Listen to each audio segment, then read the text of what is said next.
Assalamualaikum warahmatullahi wabarakatuh. Anak-anak, bagaimana kalian kabarnya? Alhamdulillah, semoga kalian sehat selalu.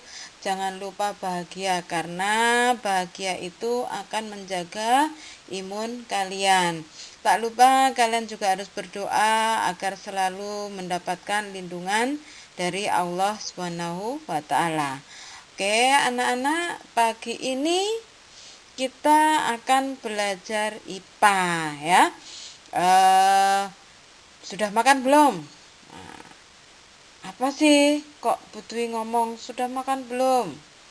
Kamu harus makan untuk mendapatkan nutrisi, biar otakmu pun juga akan mendapatkan nutrisi ya. Oke, duduk di tempatnya. Untuk hari ini tetap kalian lakukan satu presensi hadir di link kehadiran, kemudian baca materi tentang sistem pencernaan makanan yang di-share Putwi di materi. Tambah ini lagi ya, materi yang di sini ini singkat anak-anak. Jadi kamu pelajari baik-baik, siapkan buku kalian, tulis mana yang penting dan mana yang harus dikerjakan. Kita lanjutkan ya anak-anak, kembali lagi pada materi ini. Oke, Putri mau tanya, pernahkah kamu merasakan lapar ketika kamu belajar seperti ini? Ya, saat kamu lapar, apa yang akan kamu lakukan? Ketika selesai tutup buku, ataukah ketika pada saat belajar, apa yang akan kamu lakukan? Apakah mengambil makanan dan sebagainya? Kemudian, menurutmu mengapa kita butuh makan? Ayo, kenapa kita butuh makan? Apa sih sebenarnya yang dikandung di dalam makanan? Setelah memakannya, kok kita bisa melakukan berbagai aktivitas? Nah, ingin tahu jawabannya? Ayo kita pelajari materi ini dengan penuh semangat. Semangat pagi. Ya. KD yang akan kita pelajari, KD itu kompetensi dasar yang akan kita pelajari, itu adalah menganalisis sistem pencernaan pada manusia dan memahami gangguan yang berhubungan dengan sistem pencernaan serta upaya menjaga kesehatan sistem pencernaan. Oke, untuk pertemuan pertama kamu lakukan pretest dulu ya anak-anak ya. Habis ini kamu lihat ya pretestnya bagaimana untuk ngecek kemampuanmu seperti apa. Kemudian yang kedua, mengidentifikasi jenis-jenis makanan serta kandungan bahan makanan dalam kehidupan sehari-hari. Kemudian menjelaskan fungsi makanan dan menganalisis kebutuhan energi sehari-hari. Kira-kira sehari-hari kita aktivitasnya seperti ini, berapa energi yang dibutuhkan? Nah, nanti kita belajar di sini ya. Kemudian untuk yang pertemuan kedua, kamu akan pelajari struktur dan fungsi sistem pencernaan makanan pada manusia dan juga gangguan pada sistem pencernaan manusia dan upaya untuk mencegah atau menanggulanginya. Pertemuan yang ketiga, kembali lagi ke ulangan harian ya anak-anak. Jadi ketika kamu belajar selesai pertemuan ketiga, Putri akan ngecek kemampuanmu sudah sampai di mana dan harus diulangi lagi atau enggak begitu. Begitu anak-anak ya.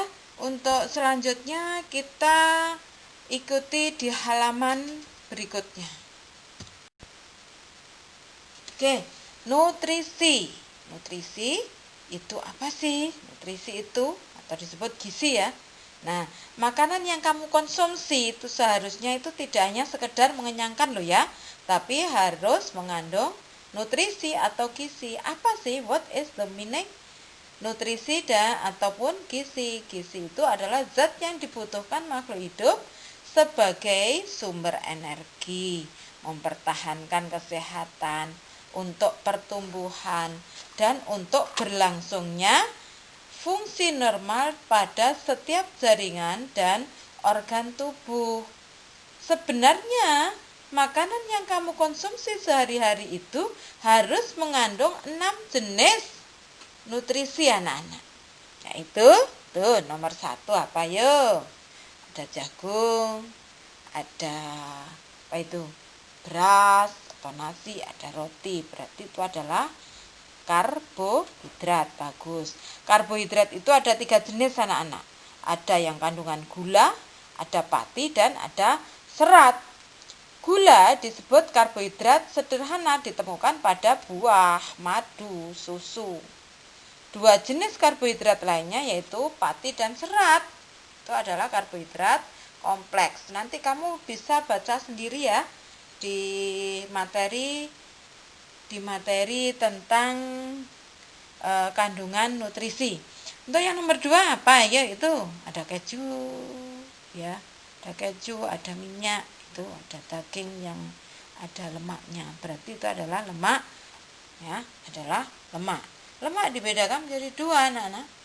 Lemak jenuh dan lemak tak jenuh. Kemudian yang ketiga adalah protein. Protein itu bisa berasal dari hewan atau disebut protein hewani dan bisa berasal dari tumbuhan atau protein nabati. Kalau yang hewani bagaimana, Bu? Itu di situ ada daging ya, ikan, telur, susu, keju. Sedangkan yang nabati itu biasanya berasal dari kacang kedelai, kacang hijau, kacang-kacangan ya. Kacang kedelai bisa dibuat tempe, tapi nanti tempe itu bisa fermentasi, sudah lain lagi nanti kandungannya ya. Oke, yang keempat itu adalah vitamin. Nah, yang nomor 1, 2, 3 itu dibutuhkan banyak anak-anak. Karbohidrat, lemak, dan protein. Sedangkan yang nomor 4, vitamin dan mineral itu dibutuhkan dalam jumlah sedikit, namun harus ada karena diperlukan untuk mengatur fungsi tubuh dan mencegah beberapa penyakit. Vitamin itu dikelompokkan menjadi 2, vitamin yang larut dalam air dan vitamin yang tidak larut dalam air. Yang larut dalam air vitamin B dan C, sedangkan yang tak larut dalam air adalah A, D, E, K. Nah, tubuh juga memerlukan sekitar 14 jenis mineral. Ada kalsium, ada fosfor, ada potasium, sodium, dan sebagainya. Itu juga kandungannya sedikit saja, tapi harus ada gitu ya. Fungsinya untuk apa sih mineral itu? Untuk proses pembangunan sel, membantu reaksi kimia tubuh, mengangkut oksigen ke seluruh tubuh, pembentukan dan pemeliharaan tulang. Juga air, tak lupa anak-anak, air itu faktor yang paling penting dalam kelangsungan hidup.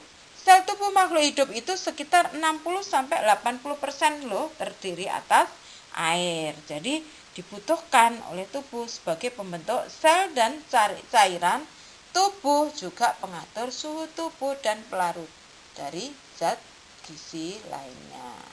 Juga membantu proses pencernaan makanan. Nah, anak, di situ ada healthy food pyramid, itu piramida makanan yang sehat itu bagaimana? Yang di bawah itu apa? Karbohidrat ya kayaknya ya. Kemudian yang 35% terdiri atas fruit and vegetable, berarti buah dan sayur. Yang 20% itu adalah protein, yang 5% itu adalah lemak. Jadi harus seimbang anak-anak. Kalau tidak seimbang, apa yang terjadi? Habis ini kita akan pelajari lembar selanjutnya. Setelah belajar tentang kandungan nutrisi yang memang harus kita konsumsi, itu ada 6 ya, beserta fungsinya tadi ada kan. Nah, Bu Dwi mengharapkan kalian menuliskan atau mengidentifikasi contoh makanan apa saja yang memiliki kandungan karbohidrat, itu apa saja makanannya contohnya. Kemudian protein itu apa saja, lemak itu apa saja, vitamin itu apa saja, dan fungsi dari karbohidrat itu apa, protein itu apa, itu bagi tubuh ya, fungsinya bagi tubuh. Yang kedua, jika kamu mengalami kesulitan, tanya sama orang tua atau kakakmu atau orang di sekitarmu, atau kamu bisa mencari di buku paket ya. Di buku paket kan ada itu tentang sistem pencernaan makanan. Kemudian kamu akan lakukan pengamatan terhadap salah satu jenis makanan kemasan yang sering kamu makan, misalnya taro ya, atau biskuat dan sebagainya. Dan tak lupa kamu juga ini mengamati jenis mie instan. Kamu lihat ya, komposisi yang ada di situ kandungannya apa saja, baik mie ataupun kue ataupun jajanan ya. Jika mie instan, maka tulis juga nama merek instannya, merek mie instannya ya.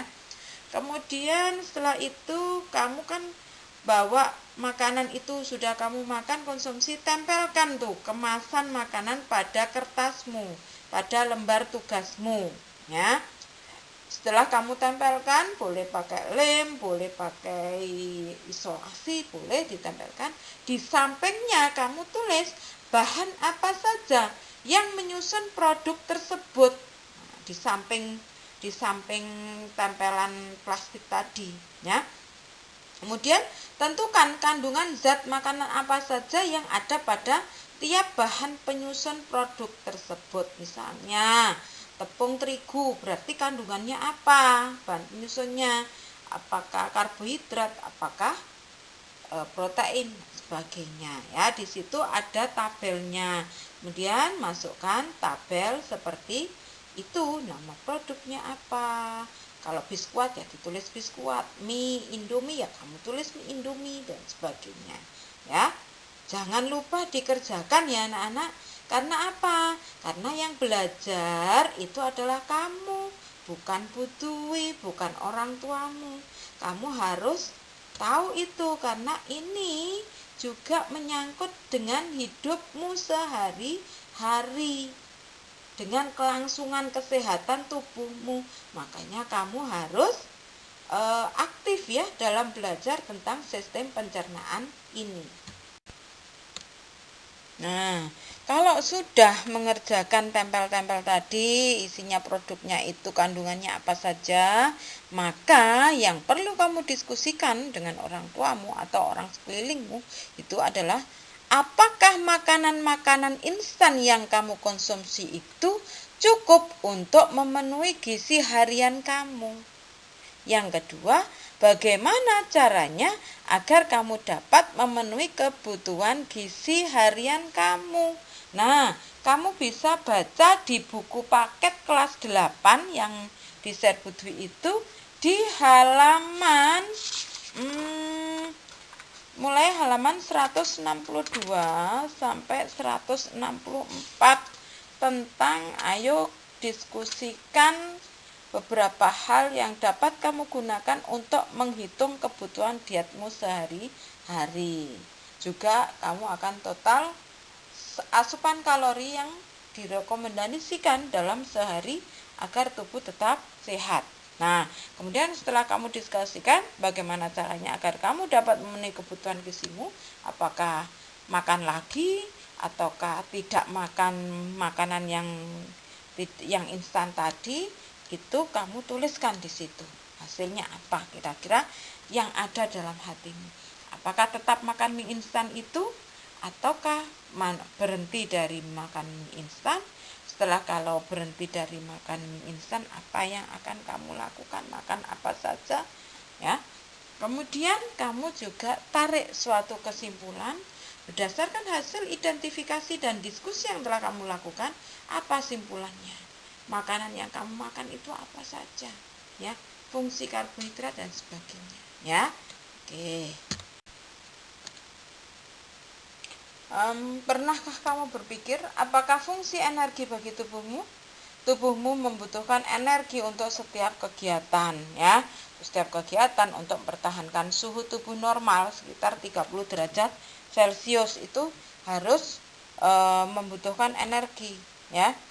Misalnya panas harus didinginkan atau kalau sudah dingin harus sampai 30 derajat Celcius. Jadi bisa itu ya. Kemudian berasal dari mana energi yang kita peroleh berasal dari makanan yang kita konsumsi. Nah, itu anak-anak, di situ ada aktivitas berjalan, naik tangga, itu membutuhkan kalori 110 ya, 1100. Kemudian yang paling bawah beristirahat, itu ternyata istirahat juga membutuhkan kalori anak-anak 100 ya. Nah, keseimbangan energi itu akan terjadi apabila kalori yang masuk di dalam tubuhmu melalui makanan sama dengan kalori yang kamu keluarkan melalui metabolisme tubuh ataupun aktivitas, misalnya kamu berlari, kamu duduk, kamu jongkok dan sebagainya, itu harus seimbang dengan kalori yang masuk di dalam tubuhmu. Kemudian jika seperti itu, maka akan terjadi tubuhmu ideal ya. Jika kalori yang masuk itu lebih besar daripada kalori yang dikeluarkan, maka hal itu tidak bisa ditolerir sehingga akan disimpan dalam bentuk lemak. Jadilah orang itu subur. Nah, jika kalori masuk itu kurang daripada kalori yang dikeluarkan, maka akan terjadi pembakaran simpanan nutrisi yang ada di lemak-lemak sebelumnya. Oke anak-anak, hari ini materinya cukup sampai di sini. Kamu kerjakan tugasmu yang di halaman 4 tadi tentang fungsinya karbohidrat, protein dan sebagainya, dan juga kandungan makanannya, dan itu tadi kemasan ya. Tetap semangat, jaga kondisi anak-anak ya. Oke, Bu Dwi ucapkan terima kasih atas luangnya waktu kalian. Jika kalian masih membutuhkan ini lagi, kamu bisa buka lagi ya. Jangan segan-segan untuk belajar, karena ini adalah bekal kamu di kehidupan sehari-hari. Kamu bisa bercerita pada ibumu atau orang tuamu, atau bisa ngasih tahu ke adikmu ataupun temanmu. Oke anak-anak, terima kasih atas perhatiannya. Dari Bu Dwi, wassalamualaikum warahmatullahi wabarakatuh.